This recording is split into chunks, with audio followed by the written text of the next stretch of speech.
සාමාන්‍ය දෙයක් වෙන්න ඉස්සලා කල් දක්නා නුවණින් දැකලා ඒක බලලා එවන් දෙයක් සම්බන්ධයෙන් තීරණ ගන්නවා කියන එක ලංකාවේ ඉතිහාසයේ බොහෝ වෙලාවට සිද්ධ වෙච්ච නැති දෙයක්. ඉතිහාස සඳහන් ගොඩක් වෙලාවට පස්සේ ගියාට පස්සේ තමයි ගොඩක් දේවල් අපි තීරණ ගන්න හොයන්නේ දේවල් කරන්නේ. කෙසේ නමුත් දැන් මේ විදිහට පොලිසිය පිහිටවලා තින්නේ මෙවැනි දැක්මකින් යුතුව ඉස්සරහට මේ වගේ දේවල් ඇතිවීම බලක් ගන්න. ඔබතුමාගේ මතය මොකක්ද ඒ සම්බන්ධයෙන් කියන්නේ? මේ පොලිසිය පිහිටව පොලිසියක් නෙවෙයි පිහිටවලා තියෙන පොලිස් ඒකකයක් නම් කිසි අමාත්‍යාංශයක ඒ පොලිස් ඒකකයේ පිහිටවීම පිළිබඳව මම නම් හිතන්නේ කිසිම වැරැද්දක් තියනවා කියලා.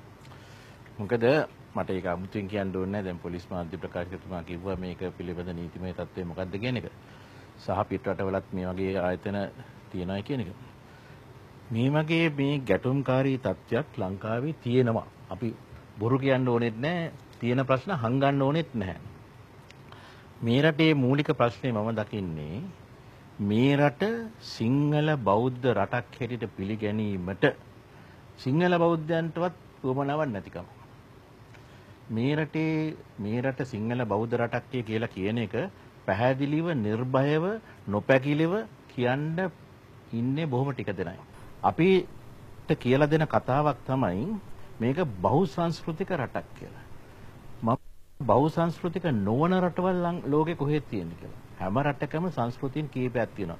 මේ සංස්කෘතීන් බොහෝ වෙලාවට ආගමක් පදනම් කරගෙන තමයි ඇති වෙලා තියෙන්නේ. ආගමක් නැති සංස්කෘතීනුත් ඇති. නමුත් බොහෝ වෙලාවට සංස්කෘතියක හරේ මැද තියෙන්නේ ආගමක්. දැන් මේ රටේ විවිධ සංස්කෘතීන් තියෙනවා. ඒක මම නැහැ කියන්නේ. එංගලන්තයේ විවිධ සංස්කෘතීන් නැද්ද? ඇමරිකාවේ විවිධ සංස්කෘතීන් නැද්ද? යුරෝපයේ අනිත් රටවල විවිධ සංස්කෘතීන් නැද්ද? ඉන්දියාවේ විවිධ සංස්කෘතීන් නැද්ද? ඉන්දියාවේ මොන විවිධ සංස්කෘතීන් තිබුණත් ඉන්දියාවේ එක ප්‍රධාන සංස්කෘතියක් තියෙනවා.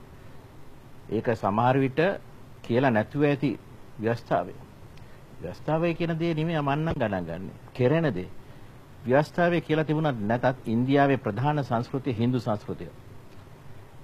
එංගලන්තයේ ප්‍රධාන සංස්කෘතිය ක්‍රිස්තියානි සංස්කෘතිය. ඇමරිකාවේ ප්‍රධාන සංස්කෘතිය ක්‍රිස්තියානි සංස්කෘතිය. මේ රටවල ඒ රටවලට විශේෂිත වූ සංස්කෘතීන් තියෙනවා පමණක් නෙමෙයි. සමහර රටවල අධිපතිවාදී සංස්කෘතීනුත් තියෙනවා. එංගලන්තයේ අධිපතිවාදී සංස්කෘතියක් තියෙනවා ක්‍රිස්තියානි කියලා. අවහසනාවකට ක්‍රිස්තියානි සංස්කෘතිය මම මේ ආගමක් ගැන කියනවානේ මොකද ආගමක් පදනම් කරගෙන තමයි සංස්කෘතිය ඇතිලා තියෙන එක හරි. ඒ සුවිශේෂ සංස්කෘතිය සිංහල බෞද්ධ සංස්කෘතිය කියලා කියන්නට ඉඩ නොදෙන්නේ මේ ඉංග්‍රීසි එහෙම නැත්නම් මේ ක්‍රිස්තියානි මම ගැට කියන්නේ යුදෙව් ක්‍රිස්තියානි සංස්කෘතිය. යුදෙව් ක්‍රිස්තියානි සංස්කෘතිය විසින් බිහි කරනු ලැබූ මේ අමන උගතුන් ටික. මේගොල්ලන් තමයි මේක අපිට කියන්න දෙන්නේ නැත්තේ. ඉතින් මෙතනදී මේ ප්‍රශ්නයක් තියෙන මම පොඩි කතාවක් කියන්නම්. මේක අදාළයි. එක්තරා කාලයක බුදුහාමුදුරුවෝ අපේ ආමුදුරන්ට මේ කතාව කියලා දෙන්න ඕනේ නැහැ. මේක නිකන් අර ආමුදුරන්ට මේ කතාව කියන්න මොනවද? මේ බුදුහාමුදුරුවෝ ජේතවනාරාමයේ වැඩ වසන කාලේ එතන වෙනත් ආගමිකයෝ තීර්ථකයෝ පොඩි ආගමික සිද්ධාස්ථානයක් ඇති කෙරුවා. ඒ ඇති කරපු වෙලාවේ බුදුහාමුදුරුවෝ මේ ගැන පැමිණිලි කරන්න ආමුදුරු දෙනමක් හරි කීනමක් හරි ඇරියා කොසල් රජුරකාට. කොසල් රජුර තමයි මේ සවැත් නුවර ඒ පැත්තේ අධිපතියා. කොසල් රජු 7-5කට ගණන් ගත්තේ නැහැ. ඊට පස්සේ බුදුහාමුදුරුවෝ අගසව් දෙනම එතෙන්ට වැඩම කොසල් රජුර උන්වහන්සේලාට දොර ඇරලා දුන්නා. නමුත් ප්‍රශ්නෙට උත්තරයක් දුන්නේ නැහැ. බැරි මෙතන බුදුහාමුදුරුවෝ වැඩියා. බුදුහාමුදුරුවෝ වැඩිලා කොසල් රජුරන්ට කිව්වා මෙන්න මේකයි කතාව. කතාව මොකද්ද? මේ විජේතවන ආරාමය බුදුහාමුදුරන්ට පූජා කරපු තැනක්. පූජා කරපු සිද්ධාස්ථානය. මේක මේ පොදු සිද්ධාස්ථානයක් නෙමෙයි. මේක ආණ්ඩුවේ සිද්ධාස්ථානයක් නෙමෙයි. ආණ්ඩුව කියලා කියන්නේ රජුරන්ගේ එකක් නෙමෙයි. වෙනත් එකකුත් නෙමෙයි. මේක බුදුහාමුදුරන්ට සංඝ ශාසනයට පූජා කරපු ස්ථානයක්, භූමියක්.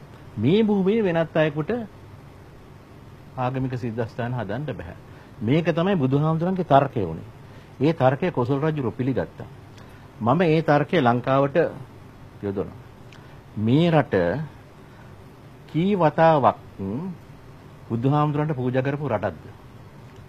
එක එක රජවරු එක එක අවස්ථාවල ශ්‍රීමා බෝධීන් වහන්සේට දළදා හාමුදුරන්ට වෙන වෙන එක එක විදිහට මේ රට පූජා කරලා තියෙනවා. එතකොට මේ රටේ පූජා කරේ කවුද? මම නෙවෙයිනේ.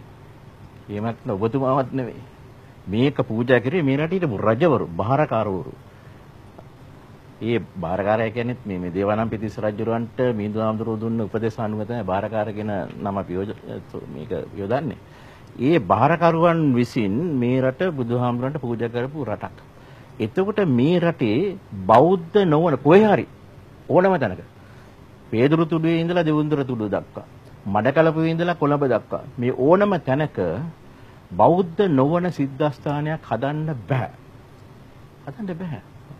ඒක තමයි බුදුහාමුදුරන්ගේ තර්කය. වෙන මම මේ කාගයක්වත් තර්ක පොලිසිය තර්කයක්වත් එහෙම නැත්නම් මේ නීතිය තර්කයක්වත් මොනවාක්වත් මම පාවිච්චි කරන්නේ නැහැ. මම පාවිච්චි කරන්නේ බුදුහාමුදුරන්ගේ තර්කය. බුදුහාමුදුරන්ගේ බෞද්ධයෙක් නේ මම. බෞද්ධයෙක් හැටියට මට මේ බටහිර දැනුමින් මම එච්චරම ප්‍රයෝජනයක් ගන්න ඒක අවශ්‍ය වෙලාවට ප්‍රයෝජන ගන්න. නමුත් ඒක නෙමෙයි මම පාවිච්චි කරන්නේ මෙතන බුදුහාමුදුරන්ගේ තර්කය. බුදුහාමුදුරන්ගේ තර්කය අනුව මේ රටේ වෙන කිසිම සිද්ධාස්ථානයක් හදන්න බෑ. දැන් ඒකෙදි මෙන්න මෙහෙම දෙයක් වුණා. අපේ පොලිස් මාධ්‍ය ප්‍රකාශකතුමා සමහරට දන්නවා ඇති. මට මේක මතක නැහැ. නමුත් 19 වෙනි සතවර්ෂයේ අගභාගයේදී ඉංග්‍රීසි ආණ්ඩුව නීතියක් හැදුවා මේ රටේ බෞද්ධ නොවන සිද්ධාස්ථානයක් ඇති කරනවා නම් ආණ්ඩුකාරයාගේ විශේෂ අවසරය ගන්න ඕන කියලා. ඒ නීතිය තාමත් තියෙනවා. ඒ නීතිය නීති පොතෙන් ඉවත්ුනේ නැහැ. ඒ නීතිය තියෙනවා. මොකද්ද නීතිය?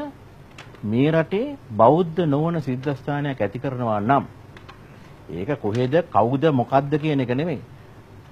මේ කවුද මේ ඒක ක්‍රිස්තියානි පල්ලියේද කතෝලික පල්ලියේද හින්දුද මුස්ලිම්ද එහෙම නැත්නම් මූලධර්මවාදී මේකක්වත් වැඩක් නැහැ. බෞද්ධ නොවන සිද්ධාස්ථානයක් ඇති කරනවා නම් ඒකට විශේෂ අවසරයක් ගන්න ඕන ආණ්ඩුකාරතුමාගේ. ඒ කියන්නේ ඉංග්‍රීසි ආණ්ඩුකාරතුමාගේ. ඉංග්‍රීසියෙන් හැදුවේ නීතිය. ඉංග්‍රීසියෙන් හැදුවේ නීතිය. මොකද ඉංග්‍රීසියෙන් හදන්න ඕනේ. මට ඒක හරියට වගන්තිය මතක නෑ හදුනේ. කොහොම හරි අපේ හාමුදුරුවෝ කියන 368 වගන්තිය. ඒක තියෙනවා. ඒ වගන්තිය ක්‍රියාත්මක වෙන්නේ නැහැ. අදෙච්චරයි මම කියන්නේ. ඒ වගන්තිය අද වෙනකොට ඒක ආණ්ඩුකාරය වෙනකොට ජනාධිපතිතුමාලා ඉන්නේ. ජනාධිපතිතුමාගේ විශේෂ අවසරයක් නැතුව කිසිම සිද්ධාස්ථානයක් හදන්න බෑ මේ රටේ. නමුත් ඒක ක්‍රියාත්මක වෙන්නේ මේ වගන්තිය හරියට ක්‍රියාත්මක වෙනවා නම් මම මේ කවුරක්වත් සිද්ධාස්ථාන හදන එකට විරුද්ධ නෙමෙයි. නමුත් ඒක හදන ක්‍රමයක් තියෙනවානේ. මේ තනින් තන ගිහිල්ලා කක්කුසිය වැසිකිලි ඇස්සේ අරයි මේ කොහේ හරි සිද්ධාස්ථානයක් හදලා යාඥා මඩුවක් හදලා මේක ආගමික සිද්ධාස්ථානයක් බවට පත් කරගන්න හදනවනම් ඒක වැරද්දක්. මේවා හදන්න ඕනේ ජනාධිපතිතුමාගේ විශේෂ අවසරයක් ඇතුව. අන්න ඒක අඩු ගානේ ඒ නීතිය ක්‍රියාත්මක කරවන්න පුළුවන් නම් අද ආණ්ඩුවට මේ ගැටලු හුඟක් විසඳෙනවා. ඒ ගැටලු විසඳ ගන්න බැරි මොකද ඒක කරන්න ගිය ගමන් මේ මානව හිතවාදීන් කියන මිනිස්සු සහ අනිකුත් අය කියන මේක බෞද්ධ මේ ආධිපතිවාදයේ පිටවන එක මේකෙන් මේ මානව අයිතිවාසිකම් නැති වෙලා යන ආරාමයන් නොයිකුත් කතන්දර කියන. නමුත් මේකලන්ට මතක නැහැ. මේ රටේ සිංහල බෞද්ධ සංස්කෘතිය තමයි ප්‍රධාන සංස්කෘතිය. මේකට ගරු කරනවා නම් මේ ප්‍රශ්න 90ක් විතර ඉබේටම විසඳෙනවා.